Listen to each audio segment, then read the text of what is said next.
Hi guys, welcome to the podcast, and this episode is called How Does He Do That? And I'm looking for what? You'll see. Over here. See it? How does he do that? So what I wanted to do tonight is kind of give you guys a behind the scenes look at how I make podcasts. Now the people that watch my videos and listen to my audio podcasts that are war gamers may or may not be interested in this. Some might. Other people that go way back with me and remember when I used to do digital photography podcasts might find this interesting. I just wanted to show you guys kind of the equipment I use and how I go about doing this, and just kind of give you a little behind the scenes look. Now, there's sort of 4 different scenarios for me making a podcast. It's going to be an audio podcast that I'm making here at the game room or in the shop or in my office. Or it's going to be an audio podcast that I make on the road if I'm at a convention or something like that, usually at a convention.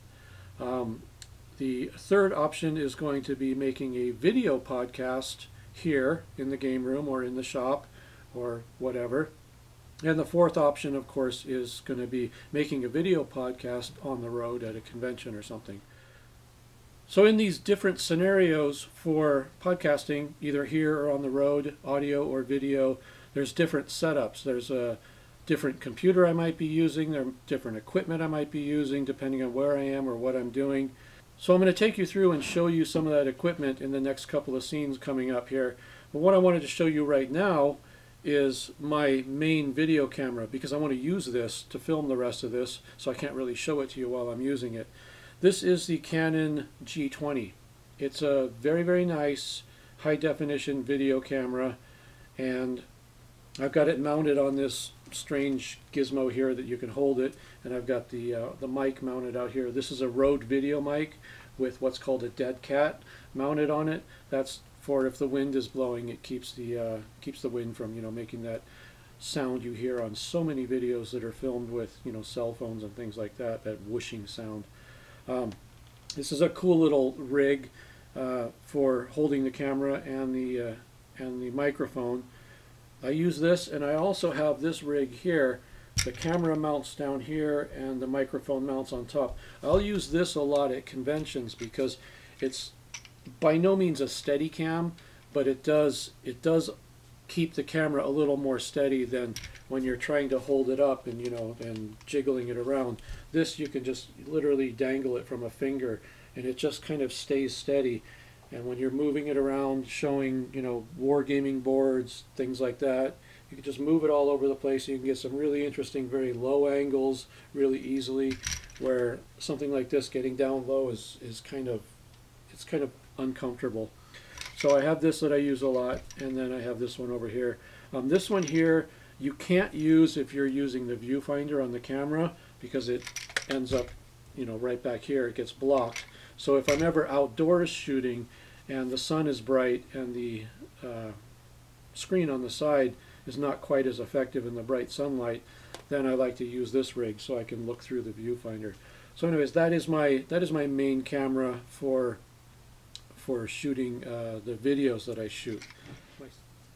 So the second camera that I also use, which you guys are seeing through right now, is also a Canon. It is I've written it down here so I don't forget, HF-R42. A couple of years older, a little bit smaller, but still a very good camera.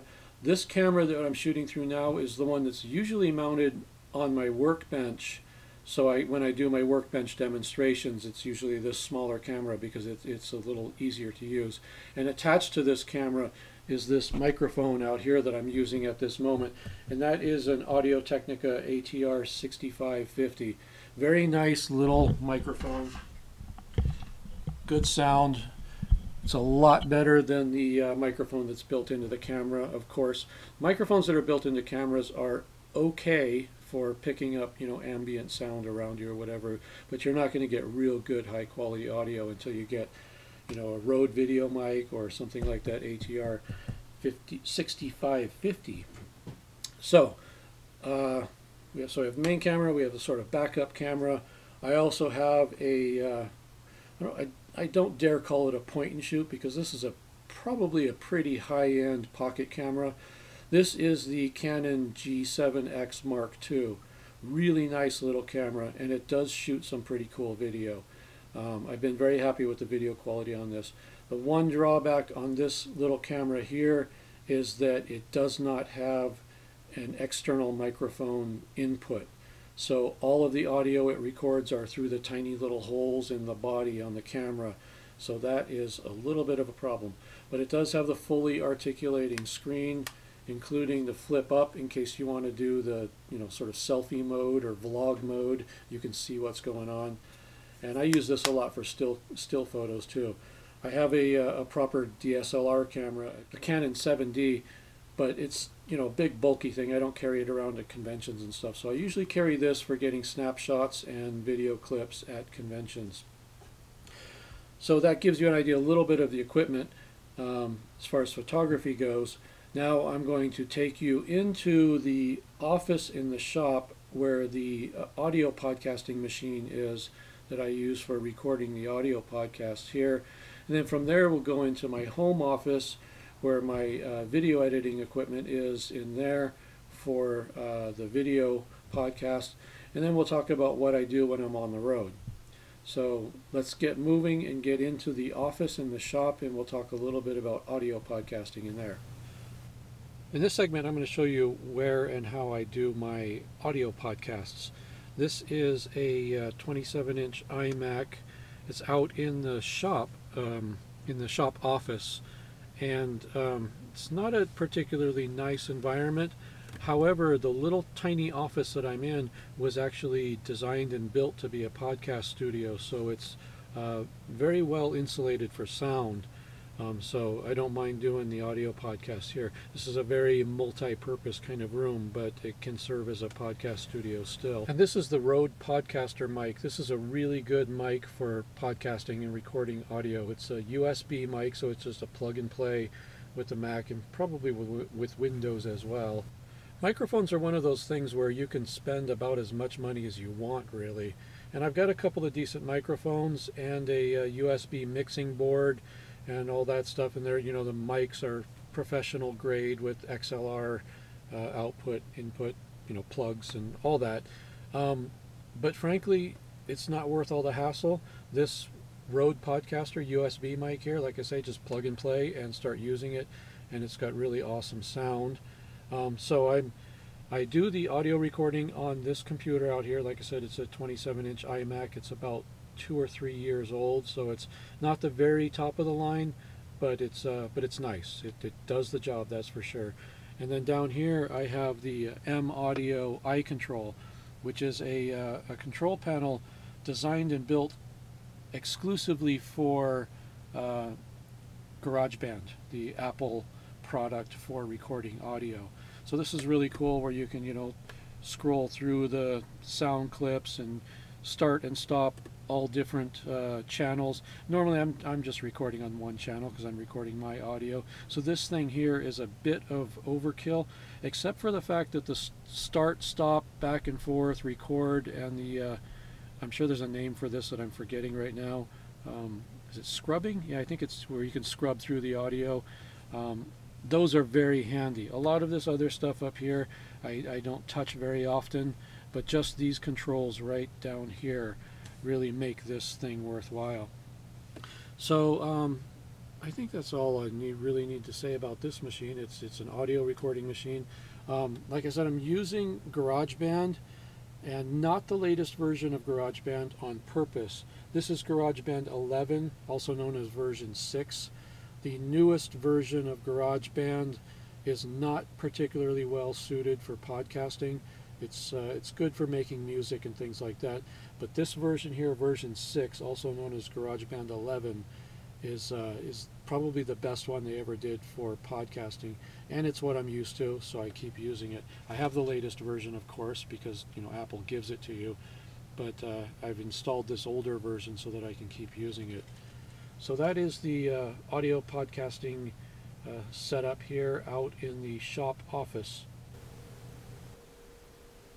Hi guys, we're back and we are in my home office now. This is where I do the video editing.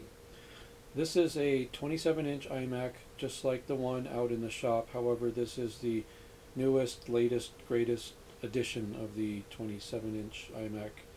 It's the 3.3 gigahertz Intel i7 processor and the 2 terabyte, forget what they call it. It's a hybrid drive or fusion drive. I think Apple calls it a fusion drive.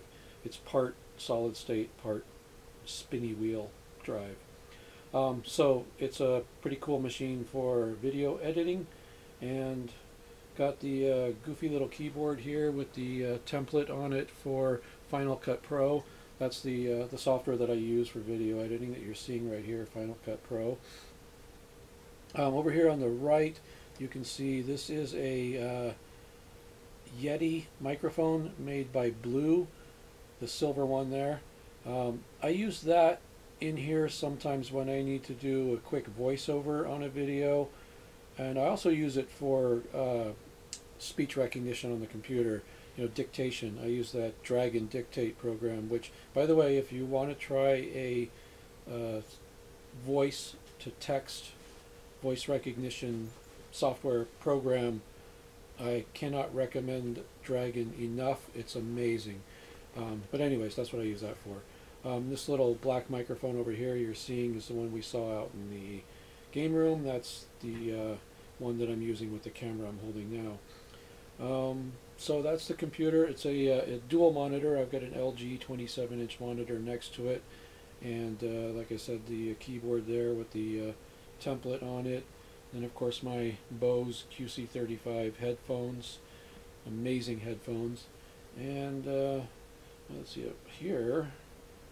Here is the that's the 12 terabyte RAID array that all of the video files are stored on. And next to that is just some backup drives and my Lightroom catalog drive, and a optical drive there, which I rarely ever use.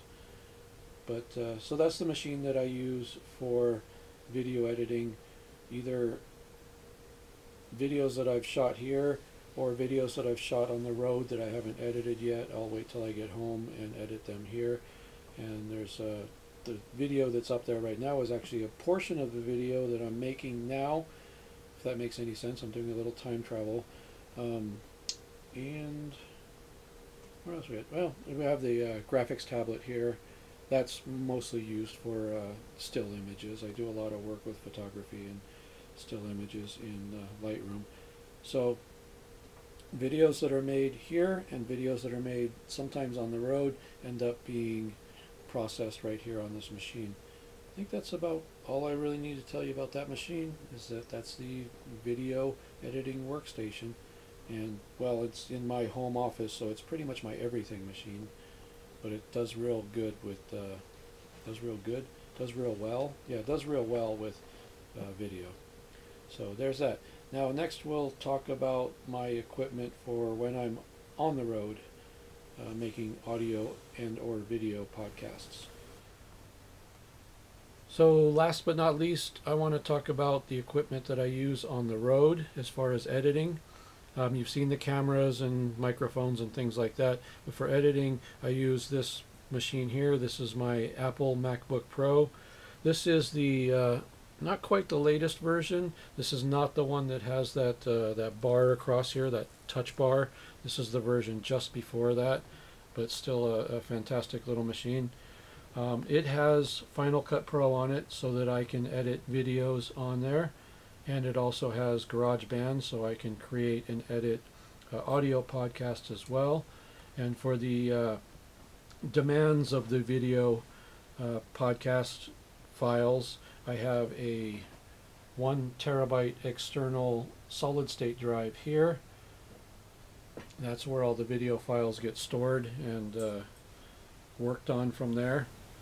And when I'm on the road and I'm making a audio podcast, I use that Blue Yeti mic.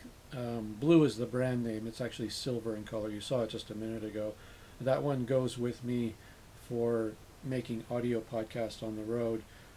It's fairly big, but you know, it's portable, it's USB, it doesn't require a separate stand or anything.